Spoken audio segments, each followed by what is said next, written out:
ये कहानी है एक ऐसे यूनिवर्स की जहाँ अंडरवर्ल्ड के डीमंस ने इंसानियत पर हमला बोल दिया, लेकिन उनसे इंसान और अपने बेटे की हिफाजत करने के लिए सुप्रीम सन मार्क प्रोटेक्टर मास्टर युआन अकेले ही भिड़ जाता है। जहाँ एक बहुत ही लंबी जंग के बाद जब दुनिया को बचाने का दूसरा कोई रास्ता समझ नहीं आता, तो मास्टर युआन अपने बेटे के हाथों सन मार्क लेगेसी देते हुए खुद को सैक्रिफाइस करने के लिए तैयार हो गए। इस सैक्रिफाइस की वजह से बेशक वो डीमंस को वापस हटने पर मजबूर तो कर देते हैं, लेकिन वो खुद भी डीमंस के हाथों कैद हो गए, जो देखकर हमारा हीरो हाउ जियांग तो पूरी तरह से टूट गया था, क्योंकि अपनी नजरों के सामने भी वो खुद के फादर को बचा नहीं पाया। इसलिए हाउ जियांग खुद से प्रॉमिस करता है कि वो किसी भी तरह से खुद को ताकतवर करके हर एक डीमन को जान से मार डालेगा,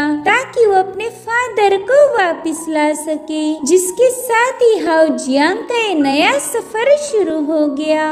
ओपनिंग सीन में हम देख पाते कि एक सिटी पर डेमोनिक अटैक्स हो रहे थे और तभी एक वॉरियर अपनी पावर्स को एक्टिवेट करते हुए उस डीमन के साथ फाइट करना शुरू कर देता है। इस बंदे का नाम युआन था और वो देखता है कि उसे चारों ओर से डेमोनिक स्कल्स ने घेर लिया है, इसीलिए उसने अपनी अल्टीमेट पावर को एक्टिवेट कर दिया और उसके ऐसा करते ही उसके माथे पर एक सिंबल रिफ्लेक्ट होने लगा और फिर वो एक ही सेकंड के अंदर उन सारे डिमोनिक स्कल्स को तहस नहस कर देता है। मगर ये तो बस जंग की शुरुआत थी।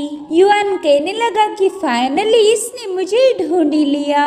वही आसमान में एक पोर्टल ओपन था जिसमें से उस पर कई सारे डिमोनिक अटैक होने लगे, तो युआन तुरंत ही उन सभी को अपनी सोड की मदद से डिस्ट्रॉय कर देता है और तभी उस पोर्टल में से एक जायंट डीमन बाहर आ जाता है। वो कह रहा था कि युआन जल्दी से वो सन सिंबल मेरे हवाले कर दो और मैं तुम्हें जिंदा छोड़ दूंगा।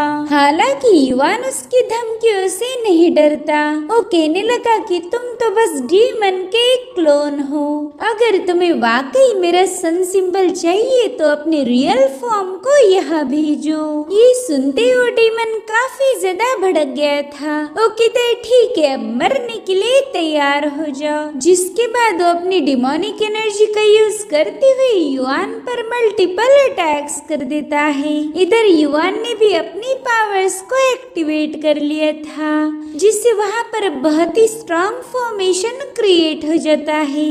जिसके बाद युआन अपने माथे पर रिफ्लेक्ट होने वाले मार्क की एनर्जी का यूज करते हुए एक फिनिक्स बर्ड को समन कर लेता है, जो कि काफी ज्यादा पावरफुल था। इधर फिनिक्स बर्ड अपनी पावर का यूज करते हुए जायंट डीमन ने किए हुए सारे अटैक को डिस्ट्रॉय कर देता है। साथ ही साथ अब वो जायंट डीमन की तरफ आगे बढ़ रहा था, तो जायंट डीमन भी उसका मुकाबला करने के लिए रेडी हो गया। वहीं पर फिनिक्स ने अपनी पावरफुल एनर्जी से उस डीमन को चारों ओर से ट्रैप कर लिया था और इसी का फायदा उठाते हुए युआन ने उस पर एक जबरदस्त अटैक कर दिया।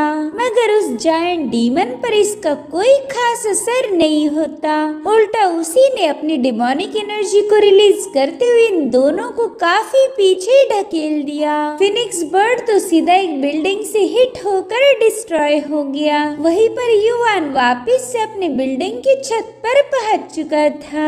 कहीं ना कहीं उसे समझ आ गया था कि वो इस डीमन जायंट का मुकाबला नहीं कर सकता और उतने में ही वहाँ पर युआन का बेटा पहुँच गया, जिसका नाम था हाउ जियांग। हाउ जियांग तो अपने फादर को घायल देखकर काफी ज्यादा परेशान हो जाता है और उसी वक्त जायंट डीमन ने उन पर एक जबरदस्त अटैक कर दिया। उस पावरफुल एनर्जी को अपनी तरफ आता हुआ देखकर हाउ जियांग ने तुरंत ही युआन को दूर पुश कर दिया, जिसके चलते हाउ जियांग ही उस डिमोनिक एनर्जी की चपेट में आ गया। इधर युआन सरप्राइज होकर देखता है कि हाउ जियांग पर उस डिमोनिक एनर्जी का ज्यादा असर नहीं हुआ, उल्टा वो एनर्जी उसके उसकी पावर को अवेकन करने लगी, जिससे हाउ जियांग को काफी ज्यादा तकलीफ हो रही थी। तो युआन अपनी पावर्स का यूज करते हुए हाउ जियांग को सपोर्ट करता है। वो कह रहा था कि बस तुम्हें थोड़ी देर इस एनर्जी को होल्ड करना होगा। तो हाउ जियांग भी वैसे ही करता है और अब हम देख पाते कि हाउ जियांग की बॉडी से एक बहुत ही स्ट्रॉन्ग एनर्जी रिलीज हो रही है, जिसके बाद वो तुरंत ही वहाँ के एक सोड उठाकर जायंट डीमन पर एक स्लैश अटैक कर देता है। इस एक ही अटैक में जायंट डीमन ने अपना हाथ खो दिया। उसे काफी ज्यादा तकलीफ हो रही थी, जो देखकर हाउ जियांग उससे कहने लगा कि आइंदा से मेरी फैमिली को हर्ट करने की हिम्मत भी मत करना। तो जायंट डीमन दोबारा से उस पर अटैक करने के लिए अपना हाथ आगे बढ़ाने लगा। वो कह रहा था कि तुम हेवन के खिलाफ नहीं जा सकते, मैं कोई आम सा डीमन नहीं बल्कि हेवन का राजा हूँ। उसकी बातें सुनकर हाउ जियांग ने एक बार फिर से अपनी पावर्स को एक्टिवेट कर दिया, जिसके बाद वो अपने डिवाइन विंग्स का यूज करके सीधा जाकर जायंट डीमन का एक और हाथ काट देता है। इसलिए उसने गुस्से में आकर अर्थ एनर्जी को एब्सॉर्ब करना शुरू कर दिया। इधर हाउ जियांग भी तुरंत ही उस पर एक स्लैश अटैक कर देता है। उन दोनों की एनर्जी क्लैश में वहाँ पर एक बहुत बड़ा ब्लास्ट हो गया। इधर जायंट डीमन उस अटैक से उभरा भी नहीं था कि तभी एक स्पिरिचुअल बीस्ट आकर उस पर हमला कर देता है। यह अटैक काफी ज्यादा पावरफुल था, जिसके चलते जायंट डीमन वहीं पर डिस्ट्रॉय हो गया। वहीं पर युवान तो अपने बेटे हाउ जियांग की पावर देखकर काफी ज्यादा सरप्राइज थे। वो कहने लगे कि मुझे कभी लगा नहीं था कि हाँ वो हमारे एंसेस्ट्रल की ब्लड लाइन को अवेकन कर पाएगा। वहीं पर हाउ जियांग की पावर जायंट डीमन के मरते ही डिसअपियर हो गई, जिसके चलते वो कमजोर होकर नीचे गिरने लगा। लेकिन युवान तुरंत ही जाकर अपने बेटे को थाम लेते हैं। युवान देखते कि आसमान में अभी भी वो डिमोनिक पोर्टल ओपन था, तो समझ गए कि उन्हें अपने बेटे को प्रोटेक्ट करने के लिए खुद की कुर्बानी देनी होगी। इसलिए वो एक मिस्ट्रियस बुक को हाउ जियांग के पास रख देते हैं, जिसके बाद वो आसमान की तरफ देखने लगे। हाउ जियांग को तो कुछ भी समझ नहीं आ रहा था कि आखिर वहाँ पर हो क्या रहा है। इधर युवान उसे इमोशनल होके कहने लगे कि यहाँ तक ही मैं तुम्हें प्रोटेक्ट कर सकता था, अब तो तुम्हें खुद की जिम्मेदारी उठानी होगी। और तभी उस पोर्टल में से रियल डीमन किंग का हाथ बाहर आ गया। वो डीमन किंग कह रहा था कि तुमने मेरे क्लोन को डिस्ट्रॉय करने की हिम्मत की है, अब तो तुम्हें और तुम्हारे बेटे को मरना ही होगा। मगर युवान हाउ जियांग पर कोई आँच नहीं आने देना चाहते थे, इसलिए वो तुरंत ही उस डीमन किंग की तरफ आगे बढ़ने लगे। वो एक बार पलट कर हाउ जियांग को देखते मानो कि वो उसे अलविदा कह रहे हो, और अब उस हाथ के पास जाते ही उन्होंने अपनी हेवन एंड अर्थ टेक्निक को एक्टिवेट कर दिया, जिसके चलते वहाँ पर 4 फॉर्मेशंस क्रिएट हो गए थे। वो चारों फॉर्मेशन उस डिमोनिक हैंड के आसपास रिवॉल्व करते हुए उसकी एनर्जी को सप्रेस करने की कोशिश करते हैं। लेकिन थोड़ी देर में युवान को पता चला कि उनकी ये टेक्निक डीमन किंग के आगे टिक नहीं पाएगी। वहीं पर हाउ जियांग अपने फादर को मौत के मुंह में जाता हुआ देखकर काफी ज्यादा इमोशनल हो गया। वहीं पर डीमन किंग ने युवान को अपनी मुट्ठी में जकड़ लिया। वो उसे अपने साथ प्रिमोर्डियल वर्ल्ड में ले जा रहा था, और उसी वक्त हाउ जियांग को युवान की आवाज आने लगी। वो कह रहे थे कि डार्कनेस चाहे कितना भी खतरनाक क्यों ना हो, हमेशा खुद की एबिलिटीज पर भरोसा रखो, क्योंकि तुम एक सन हो और सन का काम है अंधेरे को खत्म करके दुनिया में रोशनी फैलाना। तुम जरूर से इस डार्कनेस में ब्रेक थ्रू करके अपनी शाइन को हासिल करोगे। इधर हाउ जियांग के दिमाग में काफी सारे सवाल थे कि आखिर युवान अचानक से कहाँ चले गए। युवान ने जाने से पहले हाउ जियांग को एक बुक दी थी, जिसे देखते ही हाउ जियांग रोने लगा, जिसके बाद वो युवान से कहने लगा कि आप चाहे कहीं पर भी रहो, मैं दोबारा से आपको वापस लाऊंगा। जिसके बाद हमें 1 साल बाद की कहानी दिखाई जाती है। ये पूरा की पूरा साल हाउ जियांग ने बस रिसर्च करने में गुजार दिया। वो किसी भी कीमत पर युआन को वापस लाना चाहता था। युआन जो बुक उसके लिए छोड़कर गए थे, हाउ जियांग ने उसे पूरी तरह से स्टडी किया। इसके बावजूद भी हाउ जियांग को युआन का कोई ट्रेस नहीं मिलता और ना ही उसे समझ आ रहा था कि आखिर युआन ने उसे सन क्यों बोला था। अब उसी बुक को दोबारा से पढ़ ही रहा था कि तभी उसे किसी की आवाज आई। वो बंदा कह रहा था कि हाउ जियांग तुम्हारे लिए एक पार्सल आया है। तो हाउ जियांग ने तुरंत ही जाकर उस पार्सल को कलेक्ट कर लिया। उस पैकेज के अंदर युआन का लेटर था, जिसे देखते ही जियांग इतना ज्यादा सरप्राइज्ड हो गया कि उसके हाथ से वो बॉक्स नीचे गिर जाता है। हम देख पाते हैं कि उस बॉक्स के अंदर से एक बोन की बाहर निकल गई। साथ ही साथ उस लेटर में भी इसी की का जिक्र था। सिर्फ और सिर्फ ये बोन की ही जियांग को उसके फादर तक पहुंचा सकती थी। इसलिए हाउ जियांग तुरंत ही उस की को गौर से देखने लगा। वेल, उस बोन की पर एक सन जैसा सिंबल बना हुआ था। तो हाउ जियांग तुरंत ही उस बुक में सन सिंबल की इंफॉर्मेशन ढूंढने लगा। उस बुक में ऐसे कई सारे सिंबल्स थे जो कि अलग अलग बीस्ट की पावर को रिप्रेजेंट करते हैं। और अब अचानक से उस बुक में लिखे हुए लेटर ग्लो करते हुए बाहर निकलने लगे। उन्होंने पूरी तरह से जियांग को जकड़ लिया था, जो देखकर जियांग भी काफी ज्यादा घबरा जाता है। वो सभी लेटर्स अपने आप जियांग की बॉडी पर इम्प्रिंट होने लगे और उसी वक्त वो बोन की वैनिश होकर उसके ऊपर लगा हुआ सन सिंबल बाहर आकर सीधा हाउ जियांग के माथे पर लग जाता है। उस बोन की और बुक ने मिलकर हाउ जियांग को उसकी पावर प्रोवाइड की। दरअसल ये हाउ जियांग के एंसेस्टर की विरासत थी और इसी को हासिल करने के लिए जायंट डीमन टाइम ट्रैवल करके यहाँ आया था, मगर युवान ने उसके इरादों पर पानी फेर दिया। इधर उस बुक में लिखे हुए सारे लेटर्स हाउ जियांग की बॉडी पर इम्प्रिंट हो गए और फाइनली वो बुक उसे अपने अंदर खींच लेता है। और अब हमें प्री हिस्टोरिकल वर्ल्ड का वेस्टर्न रीजन दिखाया गया, जो कि बड़े बड़े माउंटेन्स और जंगलों से घिरा हुआ था। इस पूरे इलाके पर किंगलिन ट्राइब राज करती थी और अब हमें किंगलिन ट्राइब का एक अल्टर दिखाया जाता है। वहाँ पर कई सारे ट्राइब के लोग माउंटेन गॉड की पूजा कर रहे थे और उसी वक्त वहाँ पर एक लड़की पहुँच जाती है। ये किंगलिन ट्राइब के मेंबर यून है और आज यून को कुर्बान करके ये लोग माउंटेन गॉड को खुश करना चाहते थे। यून काफी भारी दिल से अल्टर की तरफ आगे बढ़ती है। वहीं पर हमें एक सी नाम का बीस्ट दिखाया गया, जो कि इस ट्राइब का पालतू जानवर था। वहीं पर किंगलिन ट्राइब का एल्डर अपने मंत्रास को पढ़ते हुए माउंटेन डेटी से कहने लगा कि इस सैक्रिफाइस को एक्सेप्ट करके हमें आपकी ब्लेसिंग्स दीजिए, हमारे ट्राइब को हमेशा महफूज रखिए। वहीं पर हम देख पाते हैं कि यून माउंटेन के एज पर पहुंच चुकी है। ये बंदी इतनी ज्यादा सुपरस्टिशियस है कि अपनी ट्राइब के लिए खुद की जान देने के लिए भी तैयार थी। और तभी ट्राइब के लोग देखते कि आसमान से एक चीज बड़ी ही तेजी से उनकी तरफ आ रही है, जिसे देखते उन लोगों ने डर के मारे अल्टर छोड़कर भागना शुरू कर दिया, जो देखकर उनका एल्डर उन पर काफी ज्यादा भड़क जाता है। वो कह रहा था कि अभी भी हमारी वर्शिप पूरी नहीं हुई। अगर तुम रिचुअल छोड़कर ऐसे ही भाग गए तो माउंटेन की डेटी क्रोधित हो जाएंगे।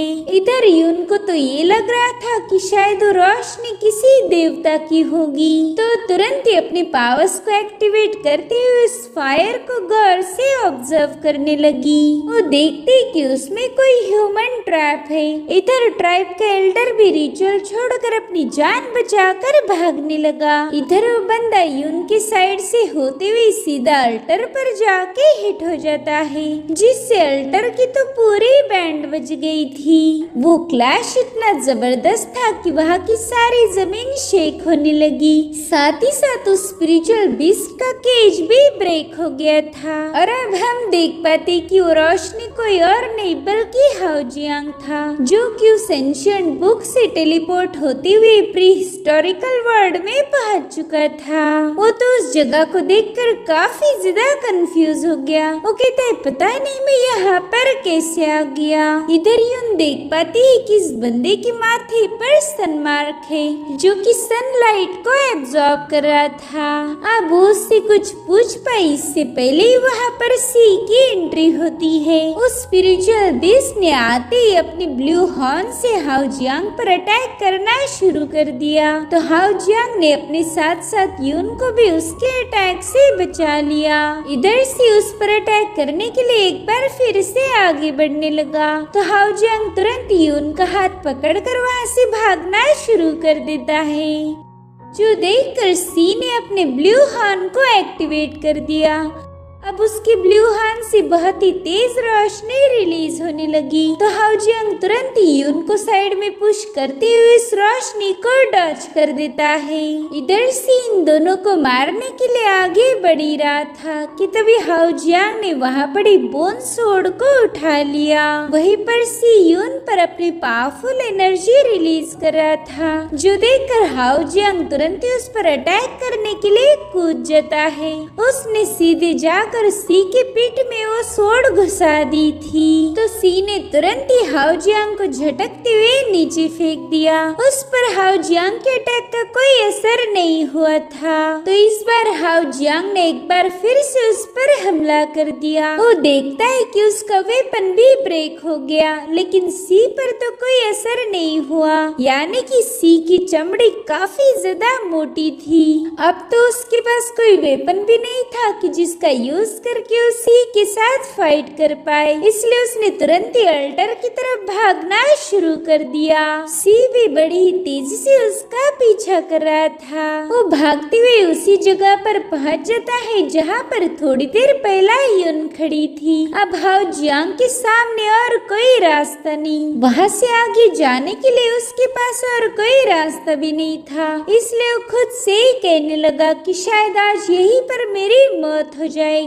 इधर सी उसे मारने के लिए उसके एकदम करीब आ चुका था, इसलिए हाउ जियांग डर के मारे पीछे हटने लगा। वो कह रहा था कि फादर आपकी वजह से मैं बहुत बड़ी मुसीबत में फंस चुका हूँ। वैसे देखा जाए तो हाउ जियांग के पास बहुत ही खतरनाक पावर है, लेकिन उनका यूज कैसे करना है ये उसे बिल्कुल पता नहीं था। लेकिन सी को अपने करीब आता हुआ देखकर उसकी बॉडी अचानक से रिएक्ट करने लगी, साथ ही साथ उसका सन मार्क भी अपने आप एक्टिवेट हो गया था और उसी वक्त सी ने अपनी पावरफुल एनर्जी वेव का यूज करते हुए हाउ जियांग पर अटैक करना शुरू कर दिया, जिससे उसे काफी ज्यादा तकलीफ हो रही थी। और फिर अचानक से उसकी माइंड से बहुत ही स्ट्रॉन्ग एनर्जी रिलीज होने लगी, जो कि सीधे जाकर सी पर हिट हो रही थी। सी की इतनी मोटी खाल होने के बावजूद भी उस पावरफुल सन एनर्जी ने उसे अंदर तक चीर दिया, जिसके चलते सी की बॉडी पूरी तरह से डिस्ट्रॉय होकर वैनिश हो गई। वहीं पर हाउ जियांग भी इतनी सारी पावर्स का यूज करने की वजह से वहीं पर बेहोश हो गया। इधर यून तो उसकी इतनी खतरनाक पावर्स देखकर काफी ज्यादा हैरान हो जाती है। इतना ही नहीं, किंगलिन ट्राइब के लोगों ने आज तक इतनी खतरनाक पावर्स को कभी विटनेस नहीं किया था। वो कहने लगे कि शायद ये बंदा एक ऑकल्टिस्ट है, इसी वजह से तो इसके पास इतनी खतरनाक पावर्स थी।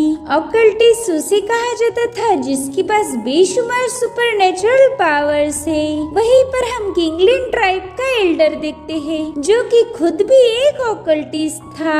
वो अपनी ट्राइब के लोगों को बताने लगा कि अभी भी मुझे माउंटेन डेटी ने इन्फॉर्म किया है कि ये बंदा हम पर बहुत बड़ी मुसीबत लाने वाला है। अगर हमें इस डिजास्टर को रोकना है तो अगली सुबह ही हमें सैक्रिफिशियल सेरेमनी को दोबारा से रिस्टार्ट करना होगा, लेकिन इस बार हमारे ट्राइब की हैप्पीनेस के लिए हम यून को नहीं बल्कि इसी बंदे को सैक्रिफाइस करेंगे।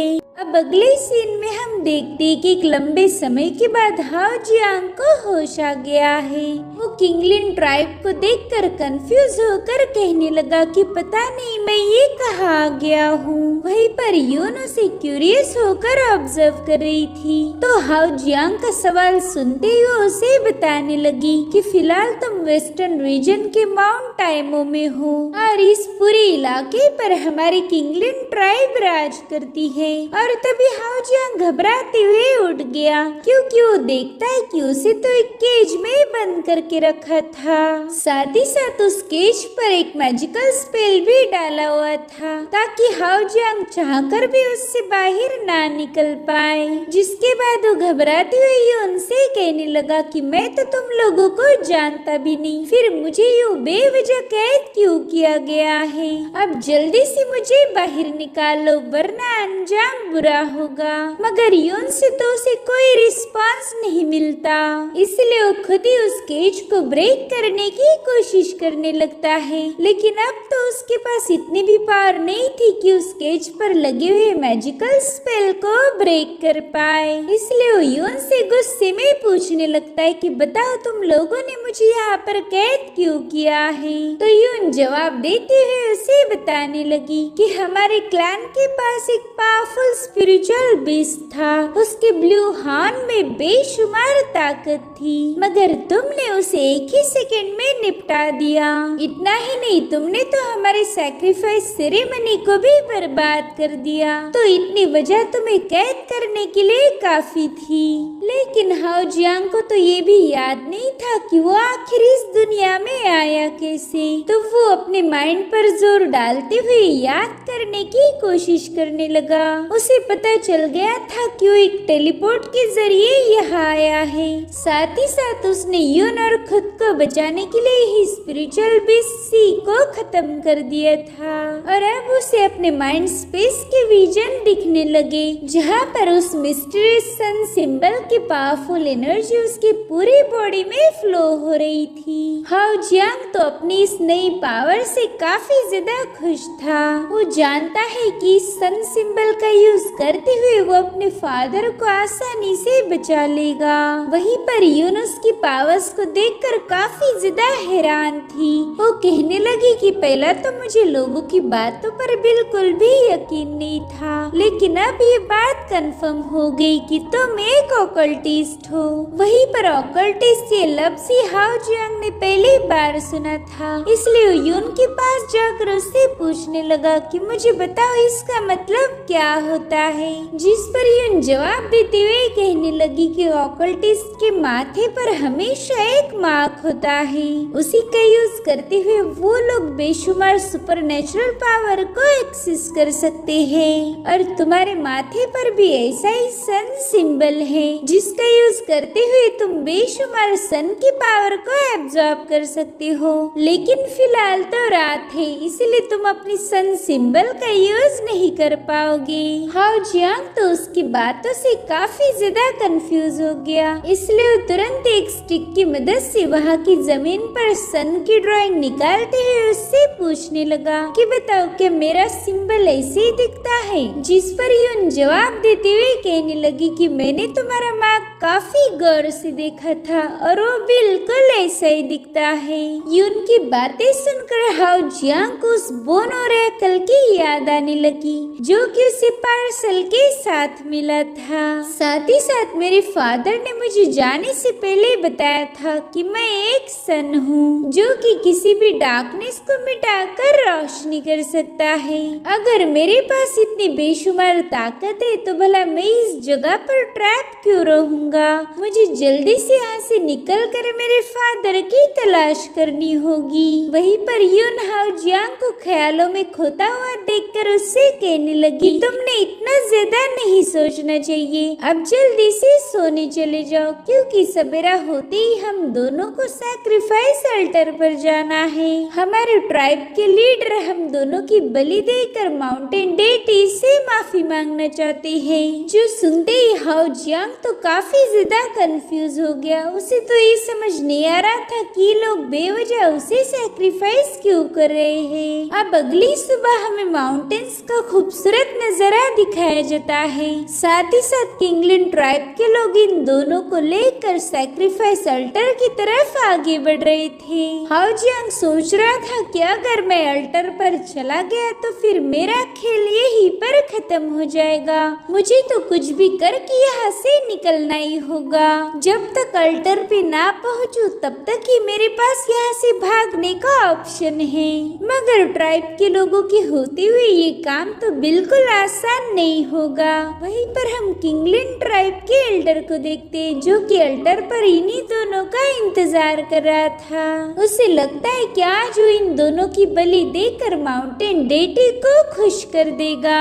इधर हाओ जियांग ने वहाँ से भागने की प्लानिंग शुरू कर दी थी, मगर इसके लिए सबसे पहला तो हाओ जियांग को इन सभी लोगों का ध्यान भटकाना होगा।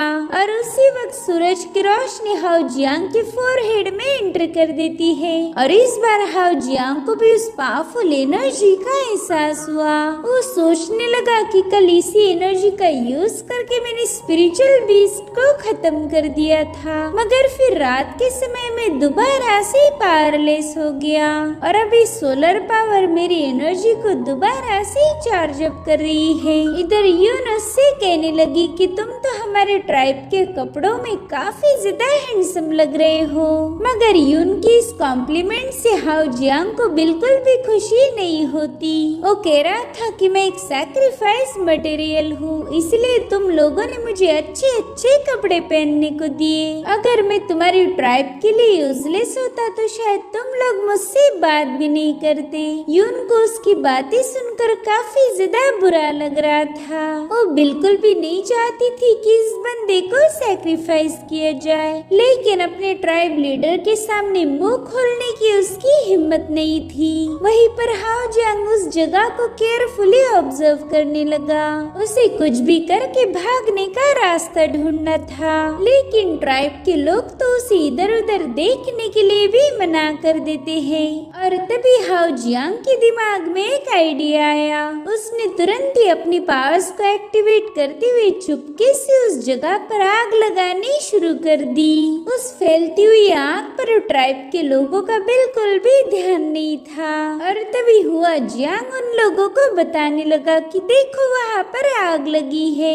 अब उस बढ़ती हुई आग को देखकर ट्राइब के लोग काफी ज्यादा घबरा गए। उनके लिए तो ये हरे भरे माउंटेन से उनके घर थे, इसलिए तुरंत ही उस आग को बुझाने की कोशिश करने लगते हैं। ट्राइब के सभी लोगों का ध्यान उस आग पर था। तब तक हाओ जियांग ने दूसरी जगह पर भी आग लगा दी, जो कि सीधा ट्राइब के अल्टर की तरफ आगे बढ़ने लगती है।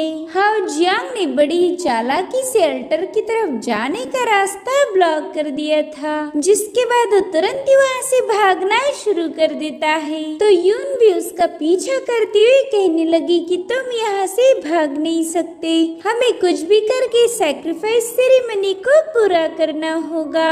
जिसके बाद वो तुरंत ही अपनी पावर्स को एक्टिवेट करते हुए उसका रास्ता रोकने लगी। हाओ जियांग देखता है कि इस बंदी के पास भी सुपरनैचुरल पावर है, इसलिए वो कहने लगा कि लड़की, कल मैंने तुम्हारी जान बचाकर बहुत बड़ी गलती की है। मैंने तुम्हारी मदद की और आज तुम मुझे ही मारना चाहती हो। जिस पर यून भी गुस्से में कहने लगी कि मैं एक फर्स्ट रैंकिंग की वॉरियर हूँ, इसलिए मुझे तुम्हारी मदद की कोई जरूरत नहीं थी। मैं भी एक सिंबॉलिक वॉरियर हूँ। अब सिंबॉलिक वॉरियर ये टर्म भी हाओ जियांग के लिए न्यू थी, इसलिए वो कहने लगा कि तुम्हें जो भी बकवास करनी है वो सिंपल भाषा में करो, तुम्हारी कहीं कोई बात मेरे पल्ले नहीं पड़ रही। तो यून उसे बताने लगी कि सिंबॉलिक वॉरियर अपनी बॉडी में एक पावरफुल एनर्जी को जनरेट कर सकते हैं, जिसका यूज करके वो आसानी से खुद को प्रोटेक्ट कर सकते हैं। लेकिन ऑकल्टिस्ट और सिंबॉलिक वॉरियर्स की पावर में बहुत बड़ा गैप है।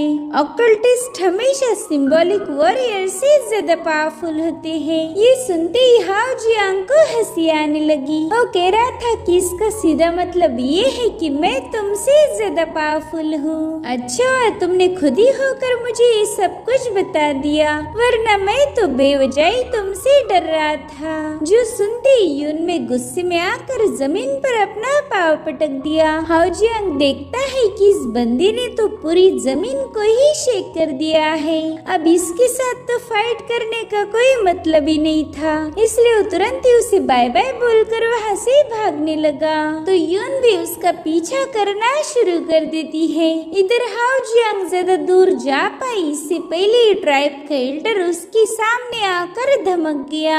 वो कहने लगा, बच्चे ये किंगलिन ट्राइब है, यहाँ पर तुम अपनी मर्जी से आ तो गए, लेकिन वापस कब जाओगे ये हमारी मर्जी है। और एज अ क्लैन लीडर मैंने डिसाइड किया है कि तुम यहाँ से कहीं नहीं जाओगे। तो हाउ जियांग उसी बातों में उलझाना शुरू कर देता है। वो कहने लगा कि शायद आप भी मेरे जैसे एक ऑकल्टिस्ट हो। दरअसल मैं यहाँ पर किसी को ढूंढने आया था। उस बंदे का नाम है युवान और वो दिखने में थोड़े बहुत मेरे जैसे है।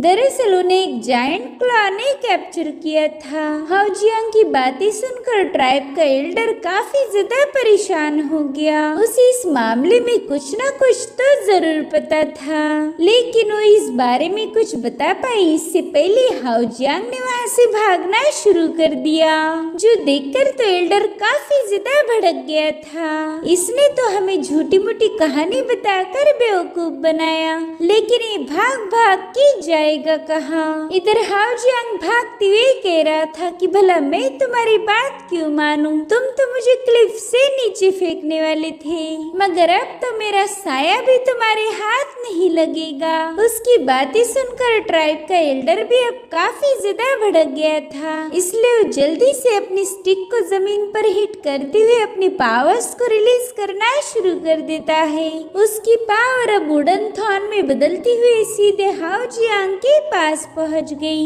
एल्डर के वुडन थॉर्न हाउ जियांग को जकड़ने की पूरी कोशिश कर रहे थे, लेकिन वो यहाँ से वहाँ मूव होते हुए उन सभी थॉर्न्स को डॉज करने लगा।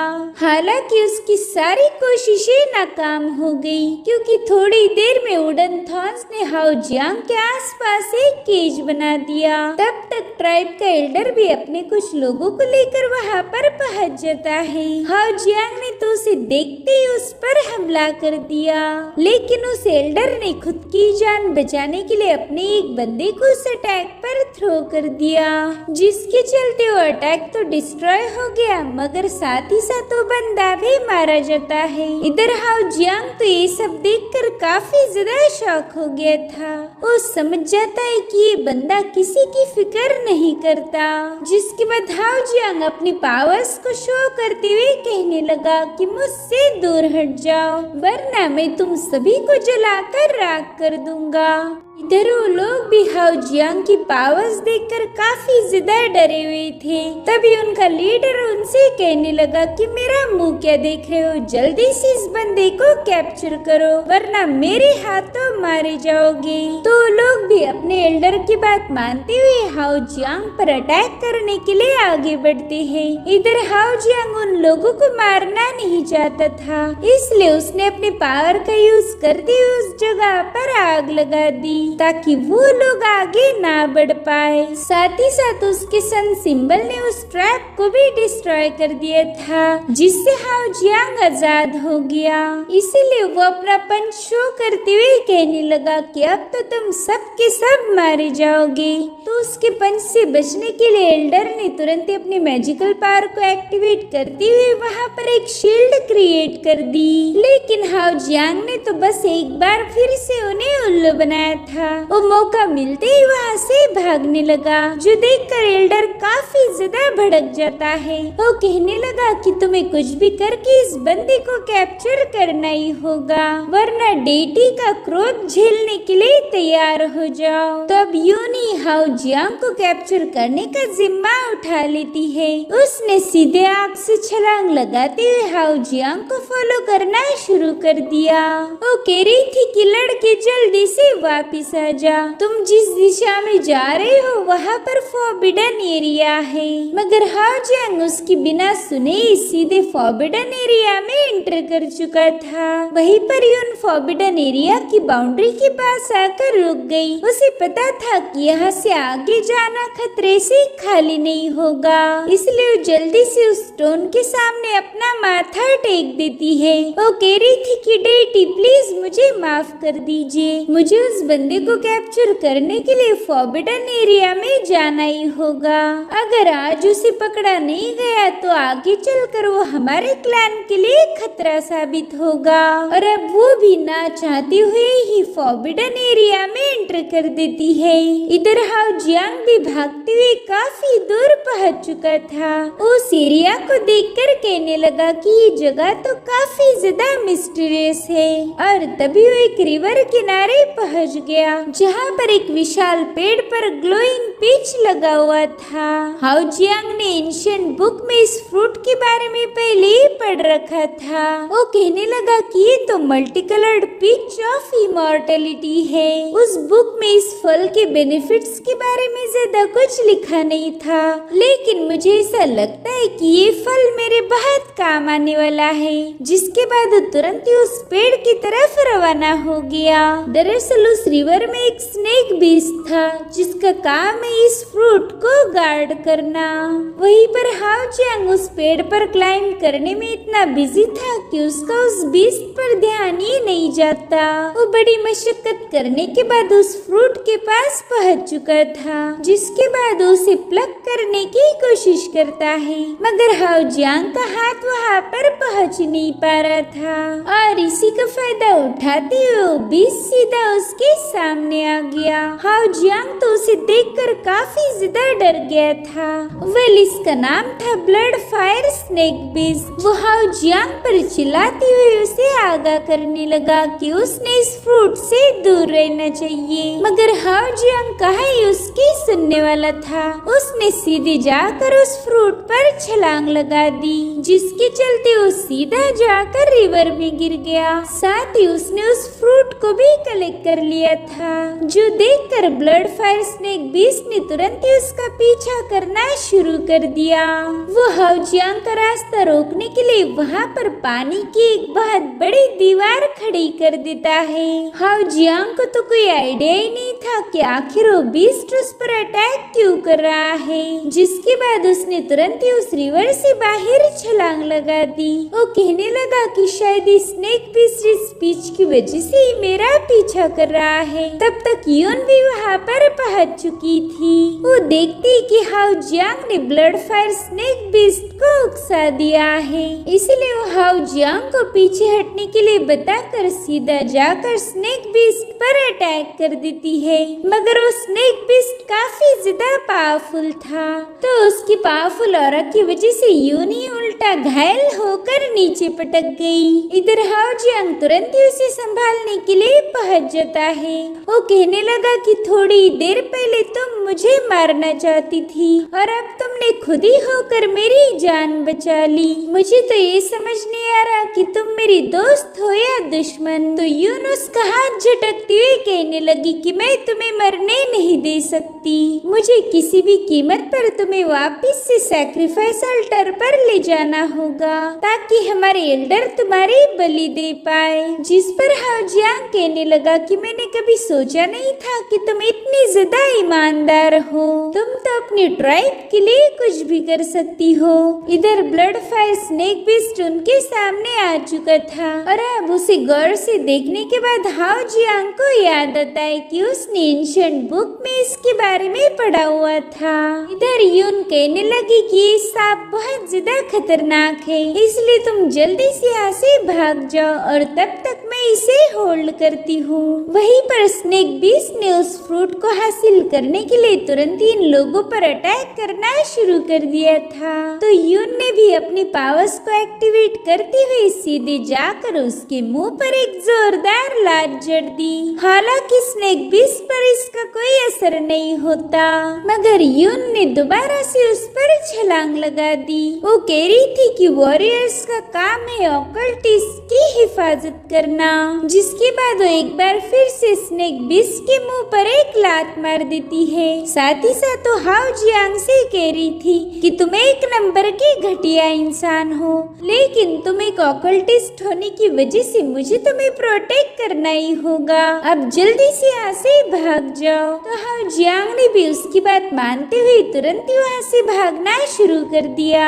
मगर ब्लड फायर स्नेक बीस्ट ऐसा बिल्कुल नहीं चाहता था, इसीलिए वो यून पर काउंटर अटैक करते हुए उसे बुरी तरह से घायल कर देता है। वहीं पर हाउ जियांग ये सब देखकर काफी ज्यादा घबरा गया। वो तुरंत ही उस फ्रूट को छोड़कर यून को संभालने के लिए चला जाता है। जो देख स्नेक बीस्ट तुरंत ही जाकर उस फ्रूट को अपने कब्जे में ले लेता है। उस फ्रूट को हवा में उठाते हुए हाउ जियांग को बता रहा था कि उसने इस फ्रूट के नजदीक नहीं आना चाहिए। जो देखकर यून भी हाउ जियांग को बताने लगी कि उस स्नेक बीस्ट को उसका फ्रूट मिल चुका है। अब मुझे नहीं लगता कि वो हम पर अटैक करेगा, इसलिए हमने जल्दी से यहाँ से निकलना चाहिए। मगर हाउ जियांग इसके लिए राजी नहीं होता। वो कहने लगा कि मुझे उस फ्रूट की कोई परवाह नहीं, मगर उस स्नेक बीस्ट ने एक लड़की पर अटैक नहीं करना चाहिए था, इसलिए अब तो मुझे उसे सबक सिखाना ही होगा। जिसके बाद वो तुरंत ही अपनी पावर्स को एक्टिवेट करते हुए स्नेक बीस्ट की तरफ आगे बढ़ता है।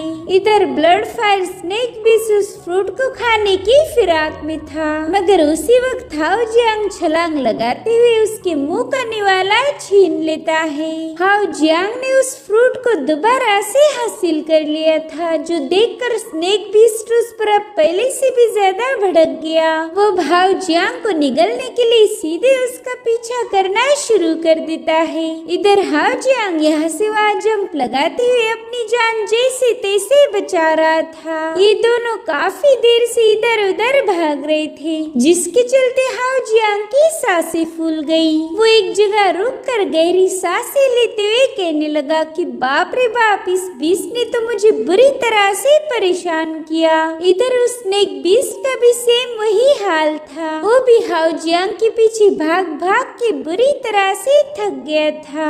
अब इन दोनों का ब्रेक ही चल रहा था कि तभी यून भी वहाँ पर पहुँच जाती है। अब हाउ जियांग उस स्नेक बीस्ट से कहता है कि शायद तुम्हें ये फल चाहिए, लेकिन मेरे होते हुए ये तो तुम्हें मिलने से रहा। जिसके बाद हाउ जियांग ने तुरंत ही उस फ्रूट को खाना शुरू कर दिया। उस फ्रूट को खाते ही हाउ जियांग की पावर काफी ज्यादा बढ़ चुकी थी। साथ ही हम देख पाते हैं कि उसके आसपास बहुत ही पावरफुल ऑरा रिलीज हो रही है। उसका सन सिंबल भी इस पावर को मिलते ही रिएक्ट करने लगा, जो देखकर ब्लड फायर स्नेक बीस्ट काफी ज्यादा भड़क जाता है।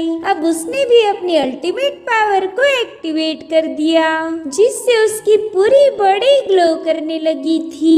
और अब वो अपनी वाटर पावर को एक्टिवेट करते हुए सीधा हाउ जियांग पर हमला कर देता है। इधर हाउ जियांग भी अपनी फायर पावर को एक्टिवेट करते हुए सीधा उस पर अटैक कर देता है, और इन दोनों की क्लैश में जीत हुई हाउ जियांग के फायर पावर की। इधर ब्लड फायर स्नेक बीस्ट ने हाउ जियांग को खत्म करने के लिए अपनी सिंबल की पावर को एक्टिवेट कर दिया, जो देखकर तो यून काफी ज्यादा घबरा गई थी। वो हाउ जियांग से कहने लगी कि प्लीज इससे बच के रहो। इसने अपनी माँ की पावर को एक्टिवेट कर दिया है। इधर वो स्नेक बीस्ट हाउ जियांग पर लगातार अटैक करना शुरू कर देता है, जिससे हाउ जियांग यहाँ से वहाँ मूव होते हुए डॉज किए जा रहा था। साथ ही साथ उस स्नेक बीस्ट पर भी हमला कर देता है, लेकिन स्नेक बीस्ट ने उसे एक ही सेकंड में दूर पटक दिया। अब वो हाउ जियांग को मारने ही जा रहा था कि तभी यून उस पर हमला करते हुए हाउ जियांग को बचा लेती है। वो अपनी डिवाइन पावर का यूज करते हुए स्नेक बीस्ट को ऑब्जर्व करने लगी, और थोड़ी देर में उसे पता चलता है कि स्नेक बीस्ट की बेली पर अगर अटैक किया जाए तो मारा जाएगा, क्योंकि सिर्फ उसका वही हिस्सा मार्क से कवर्ड नहीं था। इसलिए हाउ जियांग तुरंत स्नेक बीस्ट को मारने के लिए आगे बढ़ता है। वहीं पर स्नेक बीस्ट भी उसे निगलने की पूरी कोशिश कर रहा था, लेकिन हाउ जियांग ने बड़ी ही चालाकी से उसे चकमा देते हुए उसके पेट पर एक जोरदार अटैक कर दिया।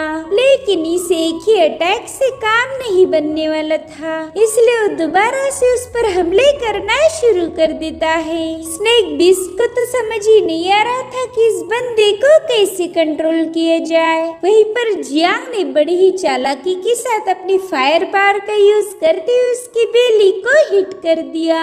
हाउ जियांग ने अपने इस मूव का नाम रखा डिवाइन गोल्ड स्पेल, जो कि स्नेक बीस्ट की बॉडी को चीरते हुए बाहर जा रही थी, जिससे फाइनली उस ब्लड फायर स्नेक बीस्ट की मौत हो जाती है। ये सारी फाइट ट्राइब के एल्डर ने दूर बैठे ही देख ली थी। उसे तो यकीन ही नहीं हो रहा था कि इतना पावरफुल बीस्ट हाउ जियांग के हाथों मारा गया। इधर हाउ जियांग सांप की बॉडी से नीचे जंप लगाते हुए अपना पसीना पोंछने लगा। वो इस फाइट में काफी ज्यादा थक गया था और तभी यून उसके पास आकर उसे इधर उधर चेक करने लगी। उससे कह रही थी कि तुमने तो फर्स्ट रैंकिंग पर ऑलरेडी ब्रेक थ्रू कर लिया है, जो सुनकर हाउ जियांग भी काफी ज्यादा खुश हो गया। वो कहने लगा कि शायद इसी वजह से मेरी मूव इतनी ज्यादा पावरफुल बनी थी। शायद ये सब उस मल्टी कलर पीच का कमाल है, उसने मुझे ब्रेक थ्रू करने में मदद की। जिस पर यून कहने लगी कि वो फ्रूट तो कमाल का था, देखो ना उसे प्रोटेक्ट करने के चक्कर में स्नेक बीस्ट ने अपनी जान गंवा दी। वैसे फिलहाल तो तुम बस फर्स्ट रैंकिंग पर हो, अगर सैक्रिफाइस सेरेमनी कैंसिल हो गई तो तुम और आगे ब्रेक थ्रू कर पाओगे। जिस पर हाउ जियांग कहने लगा कि वो तो हम बाद में देख लेंगे, लेकिन फिलहाल तो मुझे ऐसा लगता है कि अब हमने दोस्ती कर ही लेनी चाहिए। जिसके बाद वो हाथ को आगे बढ़ाते हुए यून को अपना नाम बताता है, मगर यून तो शेक हैंड्स कंसेप्ट से पूरी तरह से अनजान थी। वो कहने लगी कि तुम्हारा नाम तो बहुत ही ज्यादा प्यारा है, वैसे तुम्हारे जैसा मेरा कोई सरनेम नहीं, क्लान के लोग मुझे यून बुलाते हैं, तो तुम भी मुझे वही बुलाओ। अभी लोग बात ही कर रहे थे कि तभी वहाँ की पूरी जमीन शेक होने लगी। साथ ही रिवर के पास से बहुत ही स्ट्रॉन्ग स्पिरिचुअल ऑरा रिलीज हो रही थी, जो देखकर ये दोनों भी काफी ज्यादा सरप्राइज्ड हो गए। और इसी के साथ एपिसोड यहीं पर एंड हो जाता है। Thank you so much for watching. Bye bye.